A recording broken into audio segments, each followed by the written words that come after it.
안녕하세요. 용의자와의 수사반장 정미혁입니다. 오늘도 투자자들을 현혹시키는 종목들 수사해보겠습니다. 오늘 수사를 도와주실 수사관 두 분은 토마토 투자자문 박한샘 운용력, 토마토 투자클럽 김대복 전문가입니다. 두 분 안녕하세요. 네, 안녕하세요. 네, 안녕하세요. 안녕하세요. 네, 오늘 장에서의 새 용의자 화면으로 소환해보겠습니다. 첫 번째 용의자는 NX, 두 번째 용의자 파트론, 세 번째 용의자는 서울반도체. 네, 용의자 하나씩 불러서 알리바이 확인해 보겠습니다. 첫 번째 용의자 NX, 그의 알리바이는 충분한 조정 후 상승 시도, 추세 반전 예상. 네, NX, 한샘과 유사한 사업 구조를 가지고 있는 용의자입니다.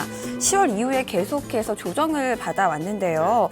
정말 현 시점을 이제 추세 반전할 수 있는 부분이라고 봐도 되는 건가요?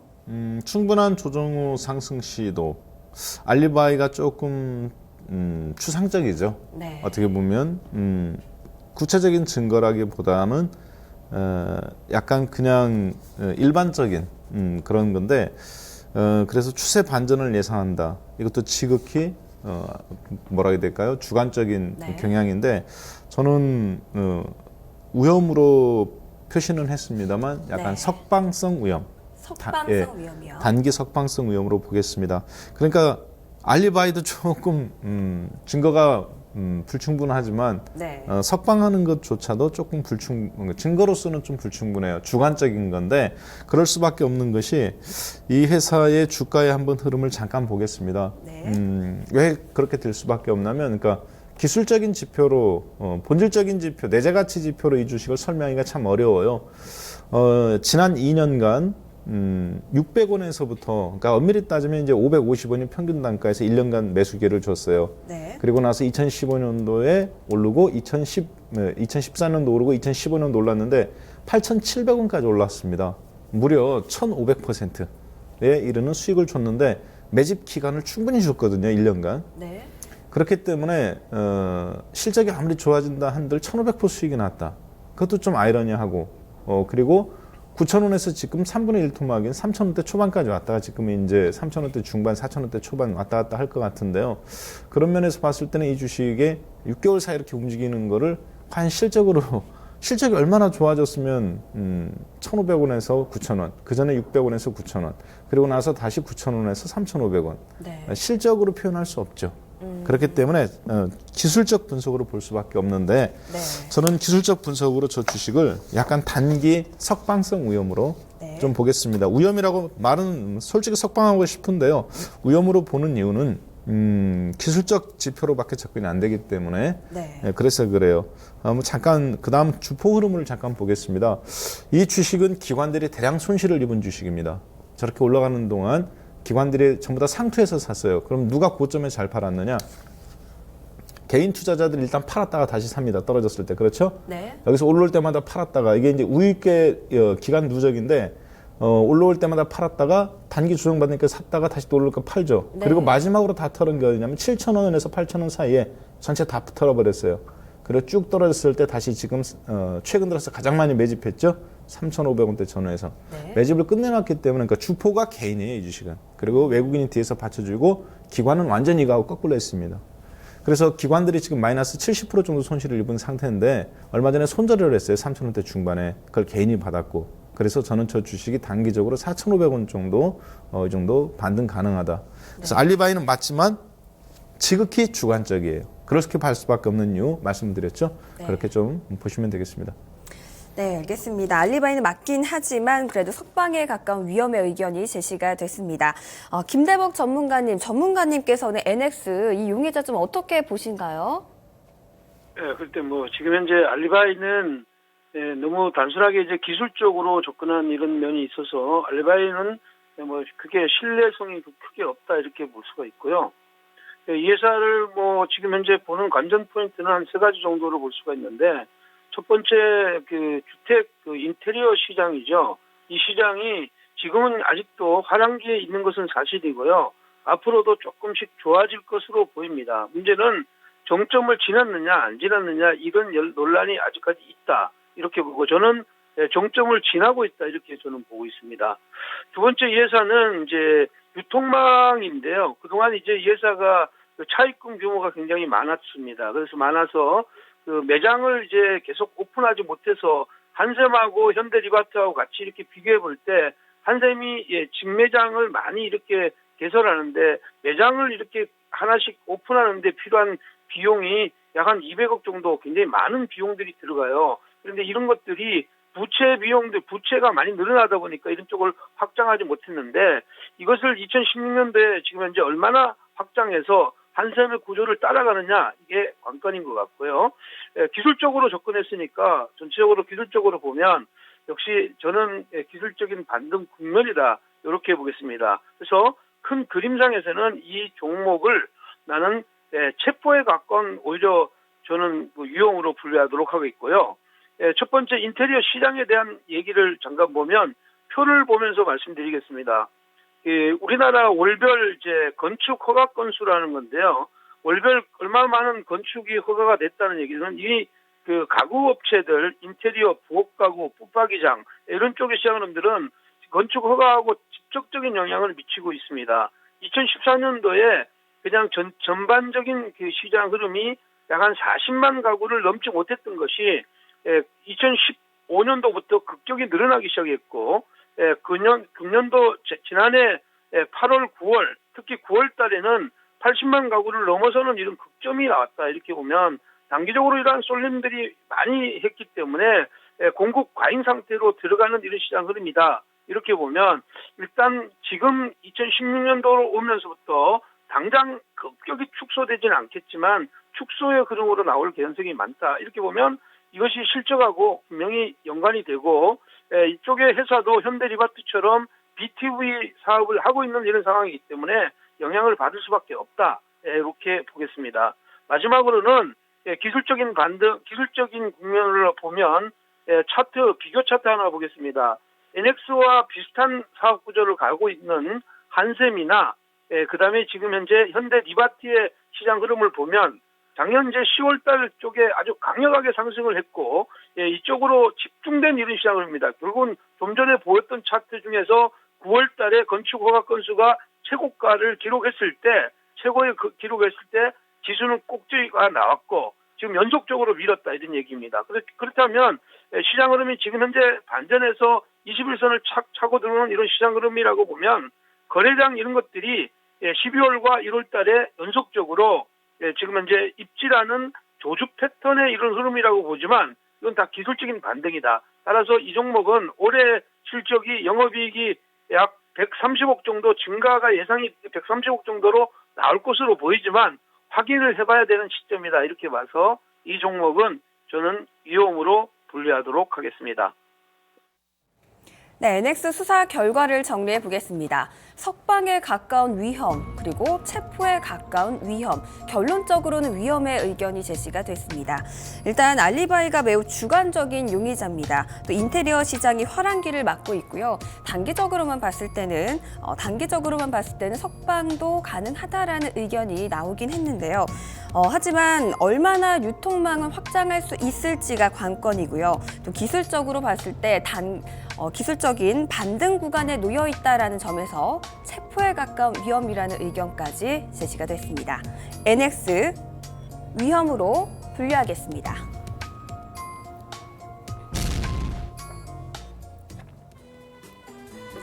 네, 두 번째 용의자 알리바이 확인해 보겠습니다. 두 번째 용의자는 파트론, 그의 알리바이는 실적 성장 기대, 기관 매수세 유입. 네, 파트론.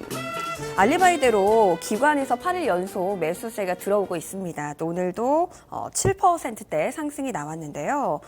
파트론 용의자는 어떻게 보고 계신가요? 네, 파트론은 어떻게 본다면은 우리나라 IT 중소형 기업 중에서 가장 핵심적인 역할을 보여주는 그런 어떤 지표라고도 봐야 되겠어요. 스마트폰 쪽이니까. 자, 그런데 이 종목 자체는 저는 전혀 문제가 없다고 봅니다. 네. 문제는 어떻게 보면 이제 환경인데요. 업황이라고도 봐야 되겠죠. 왜 그런지 한번 잠깐 살펴본다면 저는 그래서 이 회사를 참 안타깝지만 알리바이의 주변 환경이 안타깝지만 네. 체포성 위험으로 조금 보겠습니다. 그래서 실적 성장 기대되고 다 좋은데 기관 매수세 유입에 조금 딜레마가 있어요. 네. 먼저 이 회사 연간 실적 한번 잠깐 보겠습니다. 파트론이라는 용의자가 주장한 대로 자신의 알리바이가 맞아요. 실적이 굉장히 좋습니다. 2013년도에 1조 1000억 가까운 매출액, 1조 995억 원 달성이죠. 그 가운데 제조업인데도 불구하고 12.27%, 1350억 영업이익 달성합니다. 네. 순이익률이 10% 가까워요. 2014년도에 매출액이 조금 떨어지긴 했습니다만 영업이익률이 그래도 8.6%죠. 굉장히 경이적인 매출액입니다. 2015년도에 뭐 중국 스마트폰 저가에 뭐 하고 삼성도 뭐 실적이 안 좋다 그런 얘기가 나옴에도 불구하고 이 회사는 7% 가까운 영업이익 만들어내고 은행 이자의 2배가 넘는 순이익률을 만들어내죠. 네. 그리고 이제 이번 연도에는 이제 2015년도 9월까지 그랬어요. 이번 연도에는 업황이 조금 이제 늘어나는데 저는 이 회사가 이렇게 가장 어려운 환경 속에서도 7% 가까운 영업이익 계속 만들어내고 3년 연속 네. 경이적인 회사라고 솔직히 보고 있어요. 그만큼 기술력이 있다는 거죠. 세계 최고의 회사라고도 보셔도 되겠습니다. 네. 문제는 환경이 안 좋아요. 베트남이나 중국, 우리도 이제 샤오미, 그다음에 이제 홍미노트 같은 거 이런 것 때문에 삼성도 지금 휘청거리잖아요. 네. 그런 것처럼 앞으로의 이 회사가 문제라고 보여집니다. 그래서 기관 매수세 유입이라고 그렇게 했는데 기관 매수세 유입이 진짜 좀 긍정적이냐. 그래서 잠깐 한번 이 회사의 수급 한번 잠깐 보겠습니다. 기관들이 이 회사를 누적으로 가장 많이 매수한 타이밍이에요. 맨 왼쪽에 위 거는 이제 수급이거든요. 네. 누적으로 매수가 늘어난 건 빨간색, 매도가 늘어나는 건 파란색인데 최근에 가장 높은 가격대가 바로 저 이제 위에 14,000원이죠. 지난 3년간에. 근데 기관들이 가장 많이 샀을 때가 가격 지표상 14,000원 상투 꼭지예요. 14,000원, 15,000원. 아래 그 차트. 그 다음에 2015년도도 마찬가지입니다. 8,000원에서 14,000원, 15,000원 올라올 때 기관들이 가장 많이 샀죠. 네. 사가면서 자기들이 사고 자기들끼리 다시 또 팔고 전부 다 손절한 지점에서 8,000원에서 다 손절했습니다. 15,000원에 사가지고.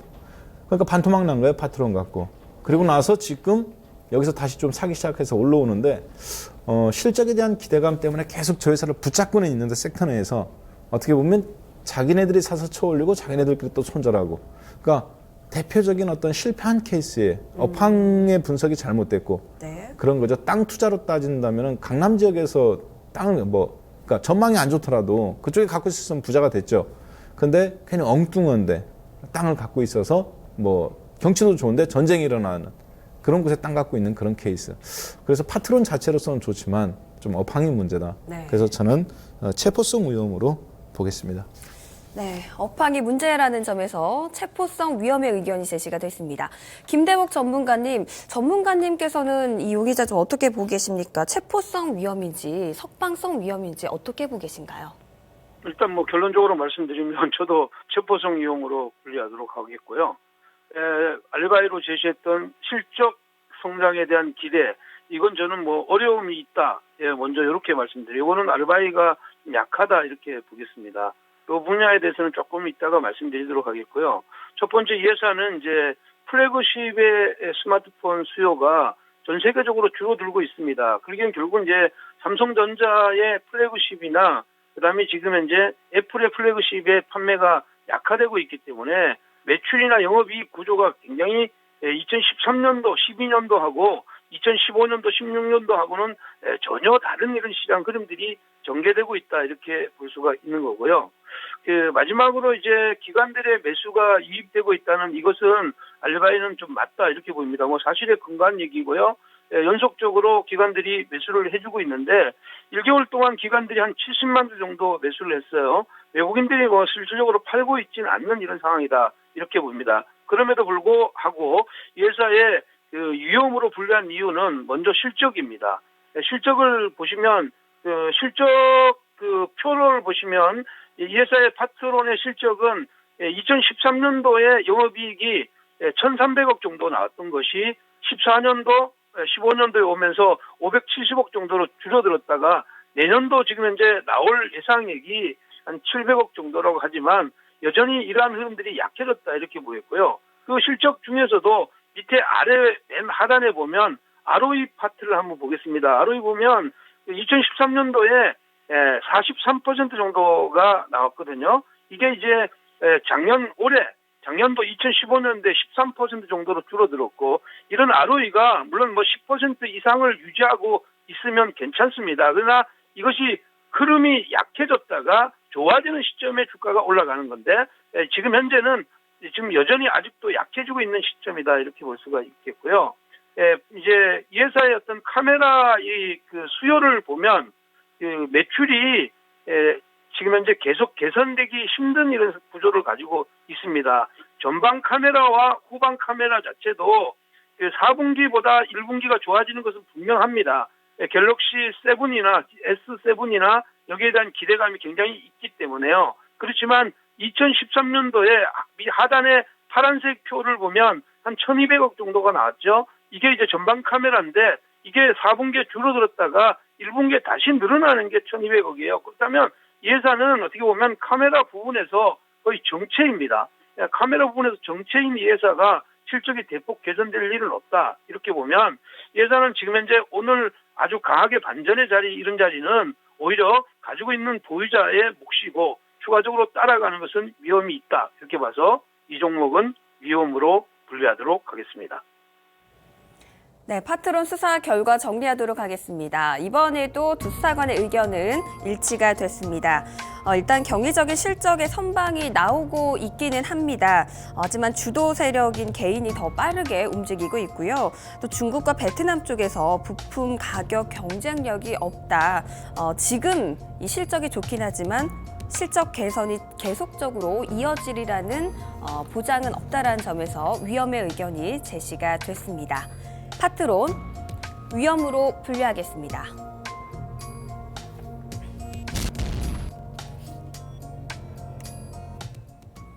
세 번째 용의자 알리바이 확인해 보겠습니다. 세 번째 용의자는 서울반도체. 그의 알리바이는 4분기 호실적 예상, 주가 바닥 수준. 네, 서울반도체 그동안 바닥권에 있었는데요. 오늘은 또 7%대 급등이 나왔습니다. 또 리포트까지 나왔는데요. 네, 지금 주가가 바닥 수준이기 때문에 지금 이 용의자를 매수를 해도 될까요? 안 될까요? 저는 오늘 이 용의자 프로그램에 가장 어떻게 본다면 가장 꼭 나와야 되는 종목이 오늘 같은 날에 서울반도체. 네. 종목 잘 꼽았다고 봐요. 근데 이제 왜냐하면 오늘같이 이렇게 바닥에서 급등 나오는 주식은 사고 싶거든요. 솔직히 저도 지금 이거를 사야 되냐 말아야 되냐 고민이 될 정도로 이런 주식들은 포트에 넣어야 될까 말까. 왜 그런지 한번 잠깐 보겠습니다.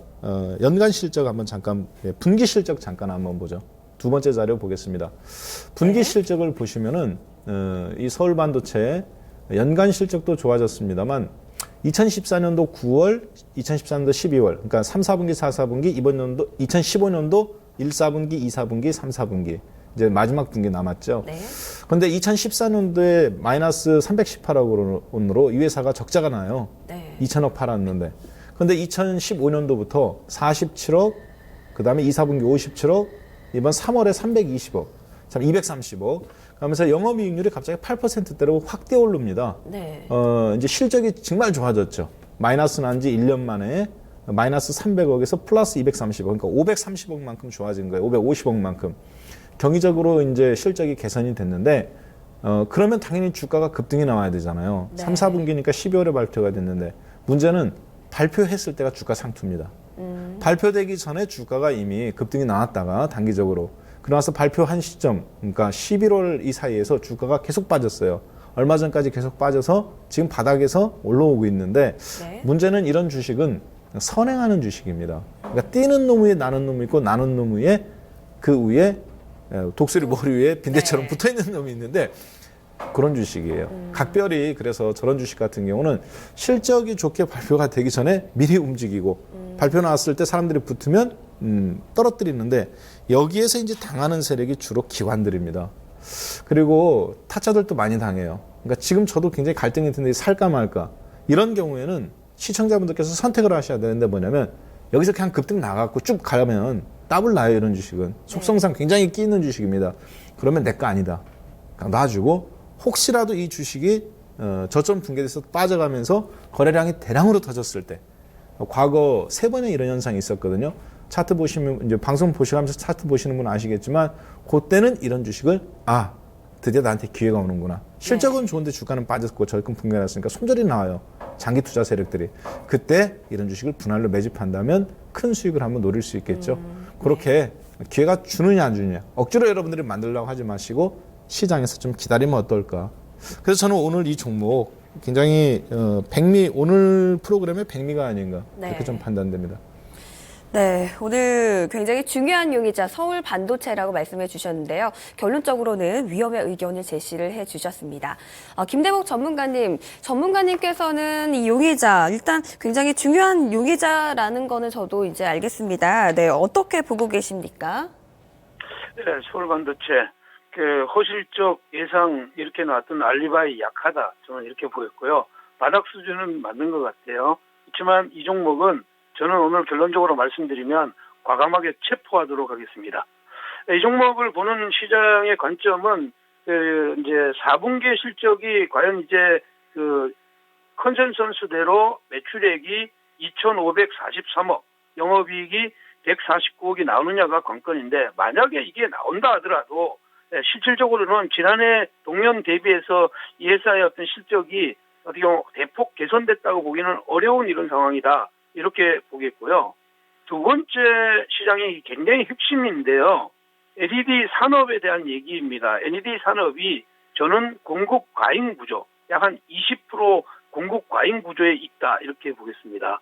이미 이제 매스컴을 통해서도 알겠지만 그 세계적인 그 LED 업체인 필립스가 자회사 루미데지를 매각합니다. 이 루미데지를 매각했다는 얘기는 LED 사업을 사실상 포기한 거나 마찬가지죠. 그래서 LED 사업이 블루오션이 아니라 지금 현재는 거의 레드오션에 가까운 이런 시장 흐름으로 흘러가고 있다. 결국은 공급 과잉이 해소될 때까지는 재미가 없을 것이라는 생각이고요.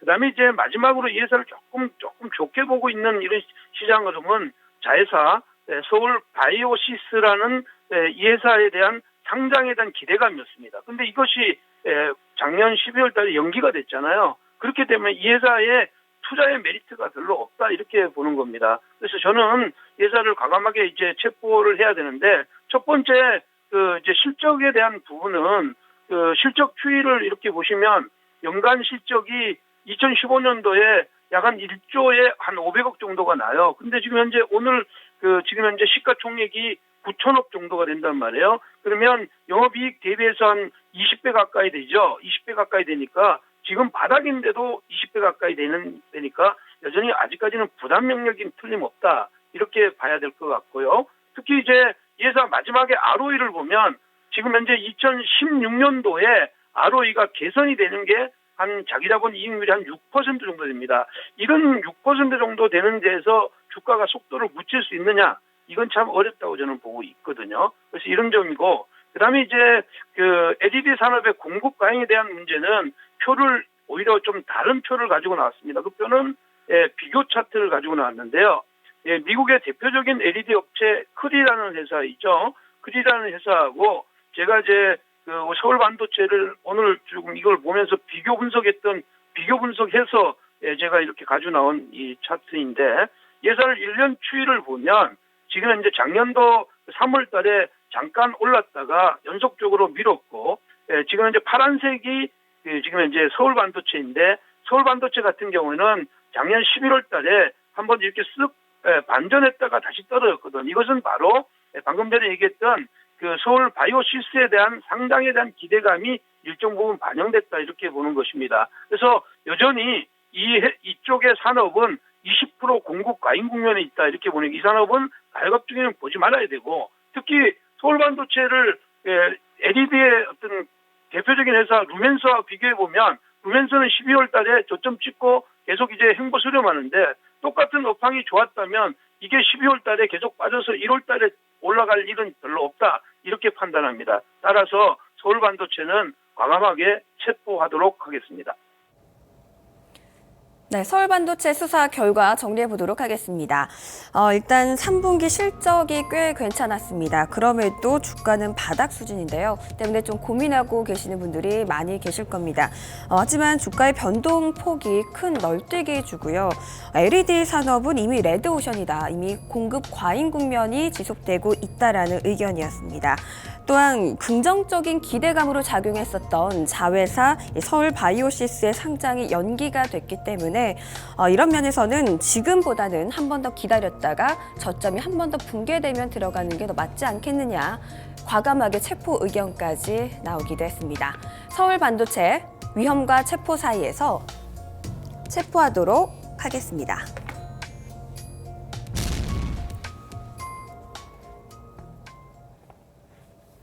네, 오늘도 이렇게 3명의 용의자 알리바이 확인해봤습니다. 오늘은 두 수사관 모두 아쉽게도 석방의 의견을 준 용의자가 없었습니다. 네, 용의자와의 오늘 수사 여기서 마치겠습니다. 저희는 내일 이 시간 또 다른 용의자를 수사해보겠습니다. 고맙습니다.